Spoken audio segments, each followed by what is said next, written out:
আপনারা জানেন যে গিয়াসউদ্দিন আল মামুনের সহ বিএনপির ভারপ্রাপ্ত চেয়ারম্যান তারেক রহমানের নামে যে 2009 সালে যে মানি লন্ডারিংয়ের মামলাটা হয়েছিল, সেই মামলাটাতে জনাব তারেক রহমানকে বেকসুর খালাস দেওয়া হয়েছিল ট্রায়াল কোর্ট থেকে।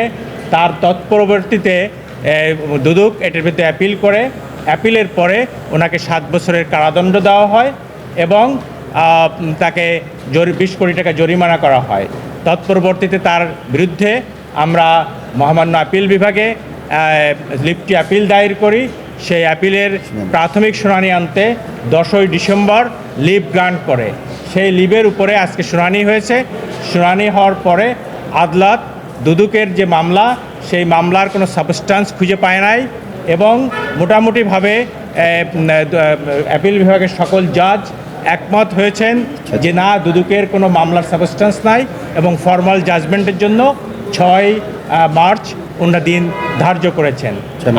আপনারা জানেন যে জনাব তারেক রহমানের বিরুদ্ধে যে অভিযোগ, এই অভিযোগ শুধুমাত্র উনি একটা ক্রেডিট কার্ড ইউজ করেছেন ওনার চিকিৎসার ব্যয়ভার বহন করার জন্য, খুবই সামান্য টাকা। তার জন্য ক্রেডিট কার্ড সাধারণত ইস্যু করা হয় যে ব্যাংক লোন বা ক্রেডিট ফ্যাসিলিটিস দিলে, সেখানে মানি লন্ডারিংয়ের কোনো এলিমেন্ট আদালত খুঁজে পায় নাই। এবং যে আইনে মামলা করা হয়েছে 2002 সালের আইন, সেইটা একটা পতিত আইন ছিল। এই আইনের মাধ্যমে শুধুমাত্র জনাব তারেক রহমান ও বেগম জিয়ার পরিবারকে হেয় প্রতিপন্ন করার জন্য এবং আমাদের জাতীয়তাবাদী দলকে ডাউন করার জন্যই এই মামলাটা করা হয়েছিল। সেটা আজকের যে টোটাল যে আলোচনা, দুদকও অ্যাগ্রি করেছে, অন্য পক্ষ সরকার পক্ষ অ্যাগ্রি করেছে যে শুধুমাত্র রাজনৈতিক হিংসার বশবর্তী হয়ে এই মামলা তারা দাখিল করেছিল। এবং আমাদের রায় হচ্ছে 6 তারিখে হবে এই পূর্ণাঙ্গ আপিলের রায়।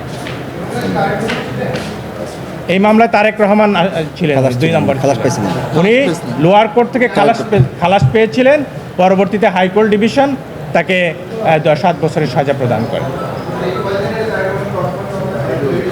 না, এটা সেটা না, এটা হচ্ছে মানি লন্ডারিংয়ের মামলা। এই মামলাতে 10ই ডিসেম্বর লিভ হয়েছিল। এই মামলায় 2 জন ছিলেন, একজন হচ্ছে গিয়াসউদ্দিন আল মামুন আর একজন হচ্ছে জনাব তারেক রহমান। 2 জনেরই জাজমেন্ট হবে, যাতে এটা অ্যানালগের জাজমেন্ট, একসঙ্গেই হবে এটা।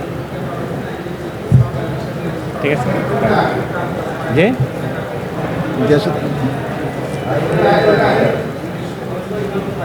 কি বলছেন ডালিমে?